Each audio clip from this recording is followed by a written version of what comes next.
बिस्मिल्लाहिर्रहमानिर्रहीम, अस्सलाम वालेकुम। ये मनाजिर देखिए ज़रा, ये अमेरिका ने जारी कर दिए हैं और ये मनाजिर उन्होंने बड़ी प्लानिंग के साथ जारी किए। ये असल में वो मनाजिर हैं कि अमेरिका के जेट्स टेक्सास से उड़े थे और उड़कर जाकर उन्होंने इराक और शाम में हमला किया।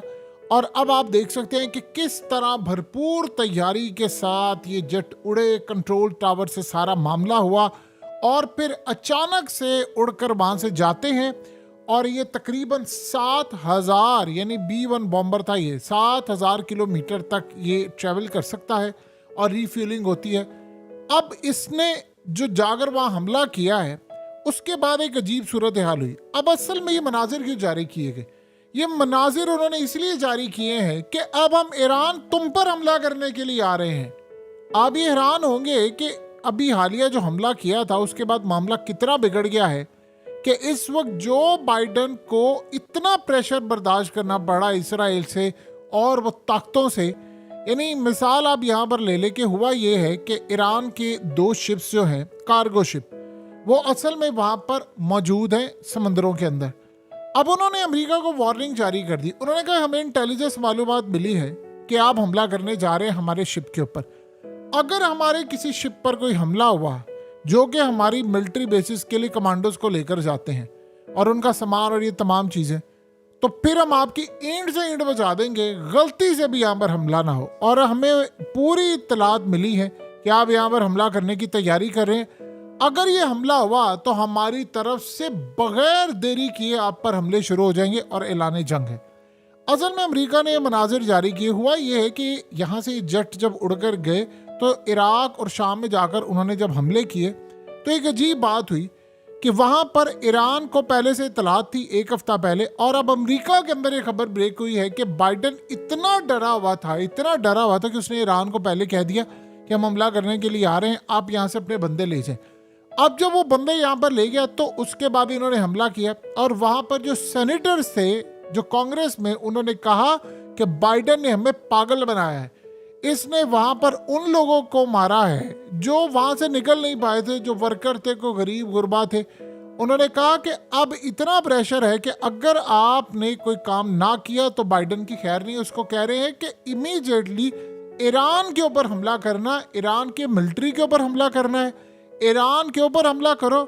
इसीलिए सिक्योरिटी एडवाइजर जैक सुलिवन ने कहा है कि हम ईरान पर हमला करने के लिए इस वक्त तैयार हैं, यानी हम हमला कर सकते हैं और हमारा टारगेट ये तो शुरुआत थी, उसके बाद हम देखिए हमला क्या करते हैं। असल में जो उनकी कांग्रेस है वहाँ पर वो बाइडन को उकसा रहे हैं कि हमला कर दो और कह रहे हैं कि ईरान को सफासी से मिटा दो। खैर ये अमेरिका की काम ख्यालियों पहले भी करता रहा, लेकिन अब असल में अब पहली मर्तबा ऐसा हो रहा है कि अमेरिका असल में हमला करवाने के लिए जो मामलात होते हैं वो तैयारी करे। यानी अमेरिका में इस्टेब्लिशमेंट के नहीं, दूसरे मोहरे जो इजराइल के लिए काम करते हैं वो असल में पूरे का पूरा जोर लगा रहे हैं कि किसी तरह ईरान के खिलाफ एक जंग छिड़ जाए। अब वो कह रहे हैं कि हमला करो, ईरान के ऊपर हमला करो, फलाना करो।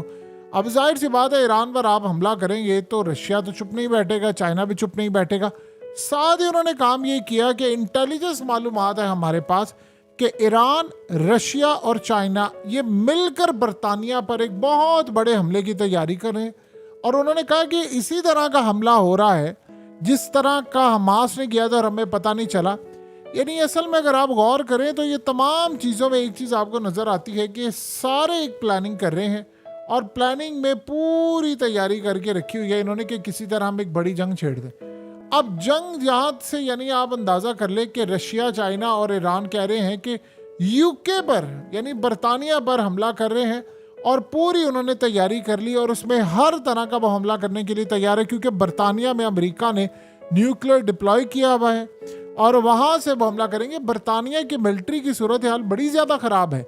उनकी मिलिट्री के ज़्यादातर वॉरशिप या तो काम नहीं करते या नकार है। और हालिया जो क्वीन एलिजाबेथ वाला जो इनका एयरक्राफ्ट कैरियर है उसने तो अजीब ही सूरत हाल कर दी है कि उसमें आप ये देखिए कि क्वीन एलिजाबेथ का उसने इफ्तिताह किया था और उसके बाद से वो जब कैरियर आना था यहाँ पर हमला करने के लिए तो अचानक वो ख़राब हो गया और गालिबन उस पर हमला हुआ है, साइबर हमला हुआ है, इलेक्ट्रॉनिक वॉरफेयर उसके उड़ा दिए गए हैं। यानी वो कह रहे हैं, शक उनको ये पड़ा है कि चाइना और रशिया इसके पीछे, और ये भी पॉसिबिलिटी है ईरान हो सकता है यानी उनको अब किसी भी तरह की सूरत हाल नजर आ रही है कि बड़ी एक तबाहकुन जंग जो है वो हमारा इंतजार करिए। अब सोचिए जरा, सारे का सारा अमेरिका को लड़ाने के लिए पहले इन्होंने कहा कि हौसियों पर हमला करो करो करो, हमला किया, उनका कुछ नहीं बिगड़ा। अब वो इन पर प्रेशर डाल रहे हैं कि आप ईरान पर हमला करो, और इसराइल ने आखिरी दम तक कहा है, वो कहता भूल जाओ डील को, फलाना ये वो, हमने इस जंग को खत्म नहीं करना। उनके मिनिस्टर्स ने कह दिया कि अगर ये जंग में जरा सी भी डील हुई तो हम हुकूमत गिरा देंगे, नेतन्याहू को घर जाना पड़ेगा और इमीडिएटली नेतन्याहू गिरफ्तार हो जाएगा क्योंकि उस पर केसेस चले करप्शन के। लिहाजा इसके बाद जो केसेस उस पर चलने हैं कि उसने गजा में 27,000 बंदा मार दिया, फिर आर्मी चीफ फंसेगा, फिर एयर चीफ फंसेगा, और फिर मुसाद का चीफ, शिन बैत, तो सारे अभी तो इंक्वायरियां खुली हैं, तो वो तो बड़ा काम खराब हो जाएगा। क्योंकि देखिए वहां से जब डील होगी तो दो ही तरह की डील होगी, एक तो कम से कम 2, 2.5, 3 महीने के लिए जंग बंदी होगी, एक तो ये सिनेरियो, या परमानेंट होगी। दोनों सूरतों में फतह उनकी है क्योंकि इसराइल ने घुटने टेके हैं। तो लिहाजा इस सारे मामले पर फिर 2-3 महीने जब बंद होती है जंग तो नेतन्याहू और बाकियों को तो घर जाना पड़ेगा। अब आप सोचिए जरा कि इस वक्त सबसे बड़ा मामला ये हुआ है कि इसराइल इस वक्त पूरी तरह पुश कर रहा है, नेतन्याहू अमेरिका को पुश कर रहा है कि एक हमला कर दो, कोई एक हमला कर दो, इसके किसी कार्गो शिप को उड़ा दो। और यहाँ पर एक और भी सूरत हाल है, प्लानिंग ये हो रही है कि हो सकता है कोई अमेरिका के अलावा कुछ किसी तरह ही हमला करवा दे ईरान पर, और उसके बाद एक जंग छिड़ जाए। क्योंकि देखिए ईरान पर हमला हुआ तो उसके बाद तो इस खत्ते के अंदर अमेरिका की वो प्लान ये करके बैठे हुए कि हमने तिक्का बोटी बना देनी है, और उसके बाद फिर रशिया भी इसमें कूद पड़ेगा, फिर अमेरिका, और ये सूरत हाल तो फिर यानी आप सोचे चाइना के साथ ये तो कंट्रोल से मुकम्मल तौर पर बाहर हो जाएगी। क्योंकि ईरान के ऊपर डायरेक्ट हमला करना, अभी तक जो हमले हो रहे हैं वो तो इस तरह हो रहे हैं ना, शाम में कर दिया, इराक में कर दिया, उसने कहा जी हमने 15 बंदे मार दिए, ईरान ने कहा जी हमारे बंदे ही निकल गए थे वहाँ से। ये इस तरह के हमले चल रहे हैं। और ईरान जब हमला करवाता है अमेरिका के ऊपर अपने मलेशिया से, वो ड्रोन मरवा रहा है, यानी हूसियों से हमले करवा रहा है, तो साथ ही वो कह देता है वो इंडिपेंडेंट कंट्री है, वो ग्रुप से, हमारा उनसे कोई ताल्लुक नहीं है। जैसे अमेरिका दाइश से जब हमला करवाता है तो उसके बाद अमेरिका भी तो कह देता कि भाई हमारा उसे कोई ताल्लुक नहीं है, वो तो बल्कि मजम्मत कर देता है।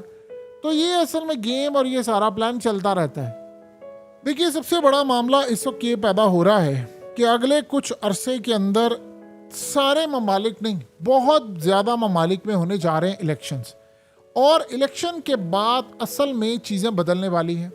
जैसे मिसाल के तौर पर अगर जो बाइडेन हार जाता है, और जो बाइडेन के हारने के बाद यानी ट्रंप की जो सूरत हाल है वो जीत की तरफ है, तो सबसे बड़ा झटका ये लगने वाला है कि अमेरिका की इस्टेब्लिशमेंट को शिकस्त हो जाएगी, शायद पहली दफ़ा 1967 के बाद। और अगर ये शिकस्त हो जाती है, देखिए एक बात याद रखिएगा, ट्रंप को लाने वाली इस्टेब्लिशमेंट थी, लेकिन वो इस्टेब्लिशमेंट के काबू नहीं आया, और फिर बाद में उन्होंने जो काम किया तो आप सब जानते हैं। यानी आर्मी चीफ जो था वो उसकी बात नहीं मान रहा था। ट्रंप ने कहा है कि इस दफ़ा मैंने आना तो मैंने आकर सबसे पहला जो काम करना है वो मैंने यूक्रेन की जंग बंद करनी है, मैंने आकर ईरान वाला मामला सेटल करना है, और मैंने हमास की जंग बंद करवानी। तो वो तैयारी करके बैठे। अब आप ये सोच लें कि इसराइल ने तो ये जंग बंद नहीं करनी, और अमेरिका ने ये यूक्रेन वाली जंग बंद नहीं होने देनी, और उसके अलावा वो कह रहा है कि भाई मैंने चाइना से भी जंग नहीं करनी या किसी तरह, तो वो कह रहा है कि जंगें बंद करनी है। अब यहाँ सबसे बड़ा मसला ये पैदा हो रहा है कि ये जंगें जब बंद करवाने वाला बंदा जब आएगा तो इस्टेब्लिशमेंट ने तो उसको छोड़ना नहीं है। और सबसे बड़ा खतरा ये है कि इस वक्त अमेरिका की इस्टेब्लिशमेंट पहली दफ़ा बड़े अरसे बाद हारती हुई नज़र आ रही है, क्योंकि मार्जिन बहुत ज़्यादा है। यानी आप ये देखिए कि बाइडेन के जीतने के इम्कानात बड़े कम है, और ट्रंप इस वक्त लीडिंग रोल पर है। अब सबसे बड़ी एक अजीब चीज़ यहाँ पर यह आती है कि इस इलेक्शन के बाद पाकिस्तान के ऊपर भी बड़ा असरअंदाज होगी पॉलिसी, बहुत ज़्यादा असरअंदाज होगी। यानी अमेरिका की पॉलिसी पाकिस्तान के हवाले से मुकम्मल तौर पर बदल जाएगी, और इतना 180 डिग्री का चेंज आएगा कि हम लोग हैरान हो जाए, क्योंकि ट्रंप की पॉलिसी बड़ी अलग है। और इस सारे मामले पर ट्रंप असल में किस तरह की पॉलिसी रखेगा वो सब जानते हैं, लेकिन ट्रंप का सबसे बड़ा इशू ये है कि वहाँ की एस्टैब्लिशमेंट, उसने कहा है कि जब मैं आखिरी दिनों में था कि आर्मी चीफ की जरूरत कैसे हुई कि वो मेरे हुक्म की तामील ना करे। उसने कहा एक दफ़ा मुझे इक़्तिदार में आने दे, मैं एस्टैब्लिशमेंट से आपको आज़ाद करवाऊंगा। और ये जो जंगें करते हैं, उसने कहा कि ये आपको पता ही नहीं है, ये जानबूझकर जंगें छेड़ते हैं, क्योंकि जो मिलिट्री इंडस्ट्रियलिस्ट कॉम्प्लेक्स का शिकार लोग जो हैं उनका धंधा बिकता है, उन्होंने शेयर खरीदे होते हैं, उनका हिस्सा है इसमें, और वो चाहते हैं कि हथियार, ये बॉम्ब और ये मिसाइल और ये बिकते रहें सारी चीज़ें। और ये जब बिकेंगे तब जब कोई जंग छिड़ी जाएगी। तो आप ये देखिए कि जब से जंग हो रही, उन्होंने कहा कि मुझे तो ये बर्दाश्त नहीं कर रहे थे। अब हुआ ये है कि अवाम की पॉपुलैरिटी बहुत ज़्यादा उस बंदे के साथ है, तो उसने खत्ते के अंदर आकर सारी की सारी सूरत हाल को बदलना है, यानी जंगें उसने रोकनी है। और ये साल बड़ा ही अजीबो गरीब और यानी आप ये कह लें खूनी साल होने वाला है पूरे खत्ते के लिए, नहीं पूरे वर्ल्ड के लिए, क्योंकि लड़ाइयाँ बढ़ रही हैं, बढ़ती जा रही हैं, मामलात काफ़ी हद तक ख़राब हो रहे हैं। और ट्रंप अगर इक़्तिदार तक रहता है, यानी ये ख़ास तौर पर याद रखिएगा, अगर वो इलेक्शन तक रहता है तो अमेरिका के अंदर बड़ी अजीब सूरत हाल होगी। और इस्टेब्लिशमेंट जब देखेगी कि ट्रंप जीत रहा है तो वो तो वहाँ पर हंगामे शुरू हो जाएंगे, और इतने शदीद हंगामे हो जाएंगे कि आज से पहले हमने ऐसे हंगामे देखे नहीं होंगे। तो वहाँ पर एक अजीब माहौल बनने जा रहा है। दूसरा, यूरोप के अंदर बहुत ज़्यादा जगहों पर इलेक्शन है, पाकिस्तान में है, इंडिया में है, हर जगह पर है। और उसके बाद बहुत सारी चीज़ें होनी हैं, यानी इलेक्शन से पहले होनी है, इलेक्शन के बाद होनी है, इलेक्शन के दौरान होनी है, अमेरिका समेत पूरे खत्ते में। और ये साल बहुत बड़ा इलेक्शन का साल है, इसमें पूरे खत्ते के अंदर तब्दीलियां आनी है और पॉलिसीज़ बदलनी है, जंगें होनी है, किस लेवल पे होनी है, रुकनी है। देखिए, अगर तो ट्रंप यहाँ पर रहता है तो फिर तो ये सारी सूरत हाल बड़ी अजीबोगरीब, अगर नहीं रहता तो ये पॉसिबिलिटी है कि ये फिर ईरान से भी जंग कर देंगे। क्योंकि एक चीज़ अब ये प्लान करे, पहले तो ये प्लान पूरी कोशिश कर रहे थे कि हमने जंग नहीं करनी जब तक ये इलेक्शन नहीं हो जाता। अब सूरत हाल बिल्कुल अलग हो गई है। अब असल में इसराइल हारा, और देखिए इसराइल के अंदर भी इलेक्शन होने वाले हैं और इसराइल ये हारा। इसराइल चाहता क्या है? इसराइल ये चाह रहा है, नेतन्याहू खास तौर पर, कि ये लड़ाई बढ़ती जाए और इसमें ईरान शामिल हो जाए। जब ये ईरान शामिल हो जाएगा तो फिर मेरा मुल्क एक बड़ी जंग की तरफ जाएगा और हिजबुल्लाह भी जाहिर सी बात है कूद पड़ेगा। तो फिर हम ये काम कर सकते हैं कि हम इलेक्शन को मुलतवी कर सकते हैं। तो आप ये देखें, इसराइल में इलेक्शन है, इंडिया में है, पाकिस्तान में है, अमेरिका में है, यूरोपियन कंट्रीज़ में है, हर जगह इलेक्शन है।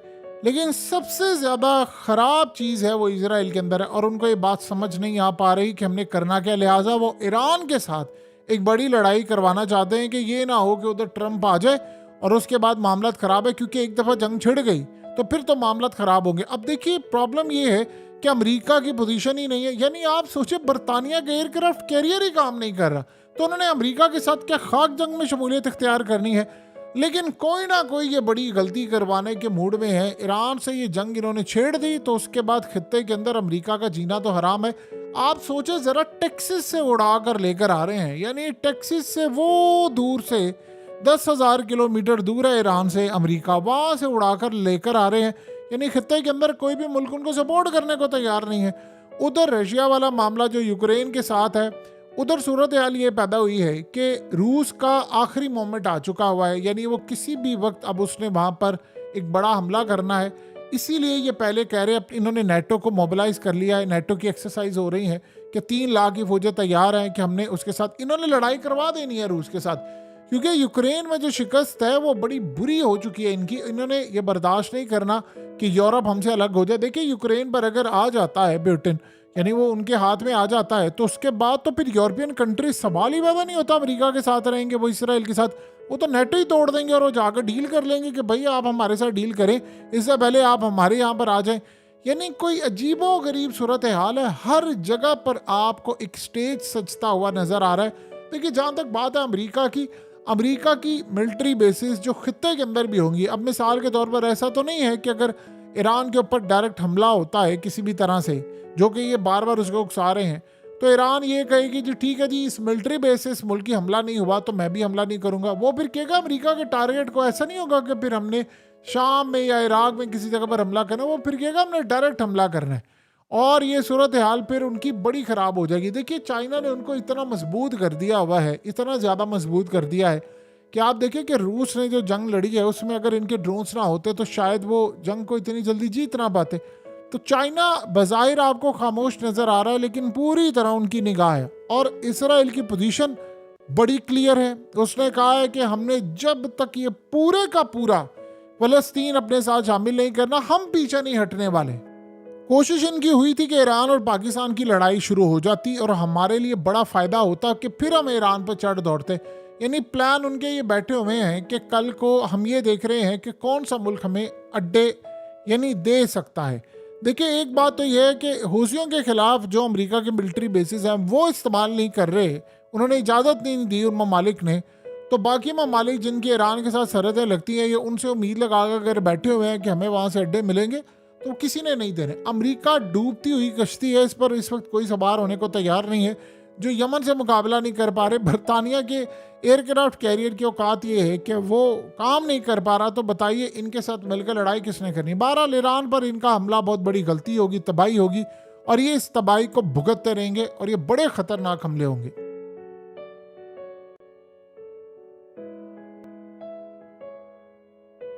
हकीकत टीवी को सब्सक्राइब करना मत भूलें, वीडियो को लाइक करें, शेयर करें और कमेंट सेक्शन में अपनी राय का इजहार ज़रूर करें।